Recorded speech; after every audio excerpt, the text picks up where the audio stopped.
मुस्लिम अकलियत की आबादी 17% है, यादव भाइयों की आबादी 14% है। कितनी है? मुस्लिम अकलियत की 17%। हमको बोलते रहो वोट काटने आए हम किसी के एजेंट बन के आए हैं। मैं यादव भाइयों को सलाम करता हूं, वो 17% है, मगर तुमको मालूम बिहार की असेंबली में उनके कितने विधायक हैं? मालूम आपको? बिहार के विधानसभा में हमारे यादव भाइयों के कितने विधायक जीत कर जाते हैं? आपको मालूम कितने मुस्लिम अकलियत जीत के जाते हैं? मैं बहादुरगंज की जनता से, बिहार की जनता से मेरा एक सवाल है, आपको मालूम कि हमारे यादव भाई 14% है,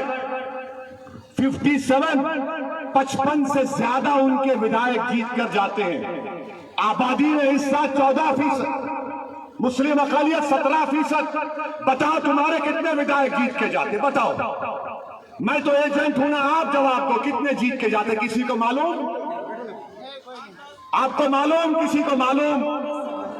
सुनो, सिर्फ 23 जीत कर गए। 17% है और 23 जीत कर जाते, हमको उंगली उठाते हैं, हमको उंगली उठाते हैं। अरे शर्म आनी चाहिए इन लोगों को। 17%, 23, 14%, 55 से ज्यादा। मैं क्या इनका गुलाम हूं? मुझे भी तो अपनी आबादी के बराबर हिस्सा मिलना चाहिए, नहीं मिलना चाहिए? हिस्सेदारी मिलनी चाहिए, नहीं मिलनी चाहिए? क्या हम क्या किराएदार करोड़ अदा करेंगे या मालिक बनेंगे? जब मालिक बनना है तो मालिक की तरह बिहेव करो। ये दिमागों से निकाल दो कि हम किसी की गुलामी करने नहीं आए हैं, ना हम पटना में बैठने वाले कुर्सियों से डरने वाले हैं। हम सिर्फ अल्लाह से डरने वाले हैं, हम किसी और से नहीं डरने वाले हैं। हाँ, जो हमारे बड़े और बुजुर्ग हैं उनकी इज्जत करेंगे, अखलाक से पेश आएंगे। मगर अगर कोई कहेगा कि मैं तुम्हारा बड़ा हूं, मुझसे डरो, मैं कहूंगा नहीं डरता हूं, मैं तुमसे नहीं डरता हूं तुमसे। चाहे मेरी इस राह में हमारी जिंदगी चले जाए, मगर डरना है तो रब्बे करीम से डरना है। इनका मिजाज क्या है कि हमसे डरो, हमारे फेंके हुए टुकड़ों पर जिंदगी गुजारो और हमारी गुलामी करो। ये मेरा मिजाज नहीं है मेरे भाई। हाँ, गुलामी अगर करना है, इन गरीबों की करने तैयार हूं।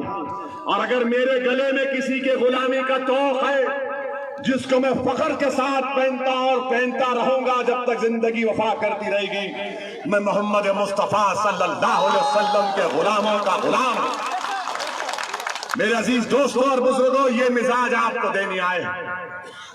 क्या हम हमारे यादव भाइयों की तरह 50 MLA नहीं जीता सकते? नहीं जिता सकते? जिता सकते हो, नहीं जिता सकते?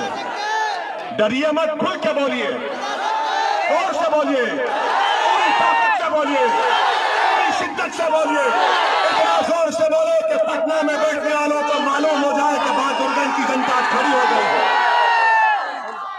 ये मिजाज आपको पैदा करना है। खामोश रहकर आंखों में आंसू लाके रोने से कोई सुनने वाला नहीं है। अब आंख में आंसू नहीं आएंगे। जो हमारी वोट की चोरी की, उनको रुलाने का टाइम आया है और यहां से बहादुरगंज की जनता आगाज करेगी। मेरे अजीज दोस्तों और बुजुर्गों, फिर कहते हैं बीजेपी के इशारे पर ओवैसी आता है। याद रखो जालिमों, दुनिया में कोई ऐसा दौलतमंद नहीं है जो ओवैसी को खरीद सके। दुनिया में कोई ऐसा दौलतमंद नहीं है, क्योंकि मैं तो बिक चुका हूं, मैं तो बिक चुका हूं जन्नत के वक्त में। तू क्या खरीदेगा मुझे? हाँ, जो बिकने तैयार है वो बिकते हैं जिन्होंने बहादुरगंज की जनता को गरीब बना दिया। वो बिकाऊ है जिन्होंने यहां पर डिग्री कॉलेज कायम नहीं किया। वो बिकाऊ है जिन्होंने बहादुरगंज के किसानों का साथ नहीं दिया। वो बिकाऊ है जिन्होंने बच्चों को शिक्षा से महरूम कर दिया। वो बिकते हैं जिन्होंने बहादुरगंज में अस्पताल का इंतजाम नहीं किया। अरे हम तो वो है कि अगर वक्त का फिरौन और नमरूद भी होगा तो हम अपनी सुन्नत को अदा करेंगे और मजलूमों की आवाज बनेंगे। आज हमसे कहते हैं मेरे अजीज दोस्तों और बुजुर्गों, यकीनन बीजेपी को हराएंगे इंशाअल्लाह ताला। तुम हराए कांग्रेस में बीजेपी को। हमको फिरका परस्त कहते हैं कि ओवैसी जहां पर जाता है नफरत फैलाता है। बताओ मैंने अब तक जो कुछ बयान किया उसमें नफरत फैलाया या तुम्हारे हौसलों को बढ़ाया? नहीं, बताइए, खुल के बताइए मैं क्या नफरत फैलाया हूं? मेरे अजीज दोस्तों और बुजुर्गों, ये कहते हैं कि ओवैसी जहां जाता है बीजेपी को जिताता है। अरे हैदराबाद और तेलंगाना में हमारे कितने एमएलए? 7 एमएलए। हैदराबाद में हमारे इसके 7 एमएलए, कोई मिनिस्टर नहीं है।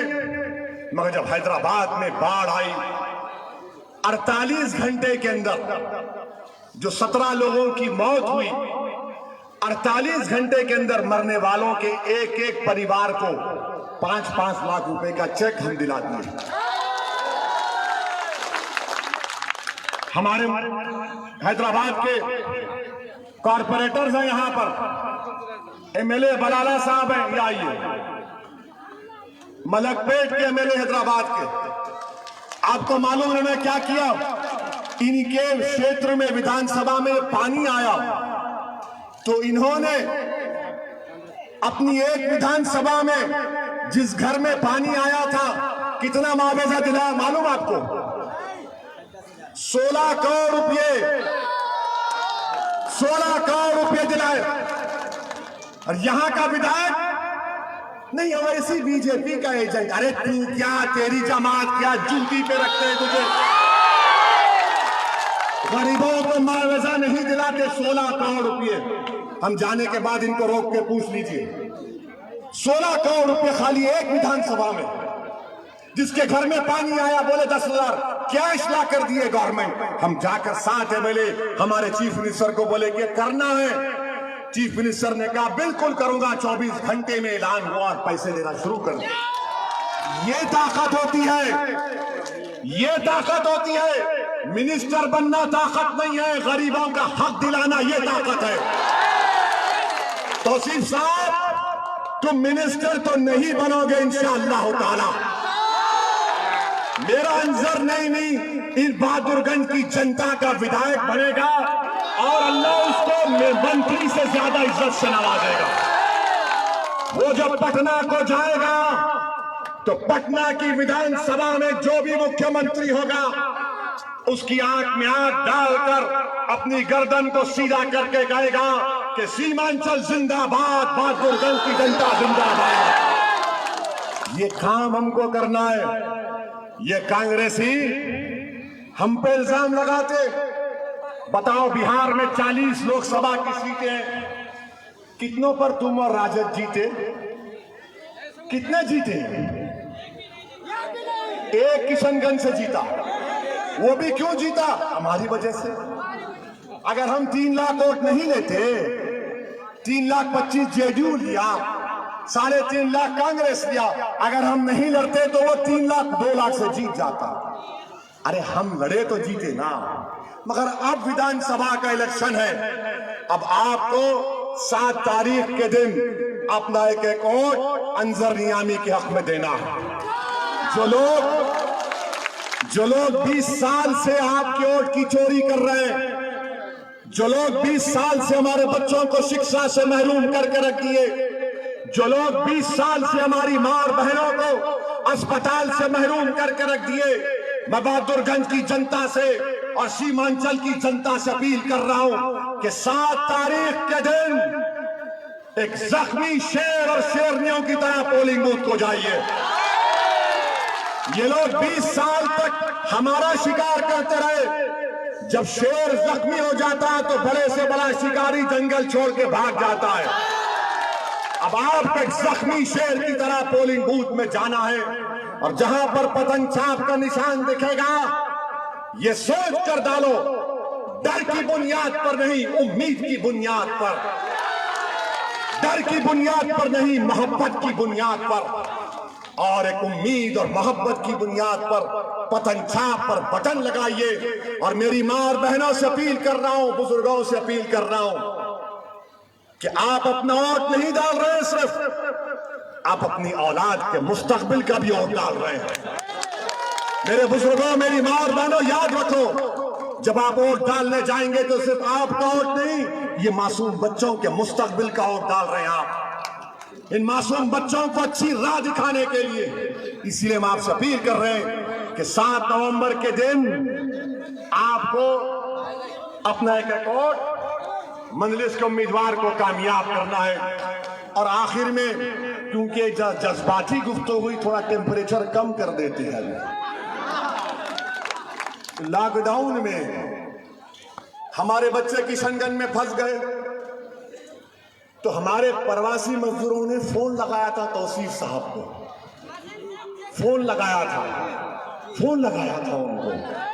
तो तौसीफ साहब के फोन से आवाज आई, आप जिस नंबर से संपर्क करना चाहते हैं वो इस समय उपलब्ध नहीं है।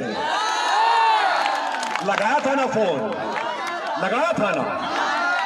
तो तौसीफ साहब के फोन से, जो हमारा बच्चा प्रवासी मजदूर क्वारंटाइन में था, फोन आया तौसीफ साहब, तो फोन से आवाज आई, आप जिस नंबर से संपर्क करना चाहते हो उस समय उपलब्ध नहीं है। अब जब हमने हमारे शेर को खड़ा कर दिया, जब हम खुद आ गए आपके दरमियान में और आपका हमारा कनेक्शन बढ़ चुका है अल्हम्दुलिल्लाह, तो अब मजलिस की कामयाबी को यकीनी देखते हुए तौसीफ साहब आपको फोन लगा रहे हैं, आपको फोन लगा रहे हैं। तो आपके फोन से क्या आवाज जारी है मालूम आपको मालूम? आपके फोन से आवाज जारी है तौसीफ साहब को कि जिस व्यक्ति को आपने कॉल किया है वो अभी दूसरी लाइन पर ओवैसी के साथ व्यस्त है।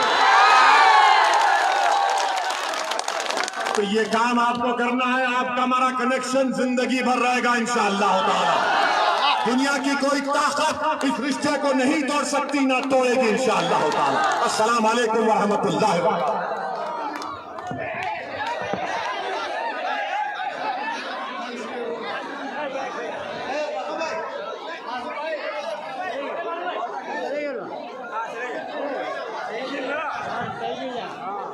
हजरात, आप लोग रुक कर जाए, क्योंकि हमारे जो बहादुरगंज विधानसभा के जो एमएलए है जनाब अंजार नईमी साहब, वो अपनी बातों को रखेंगे, इसलिए सभी लोग रुक कर जाए।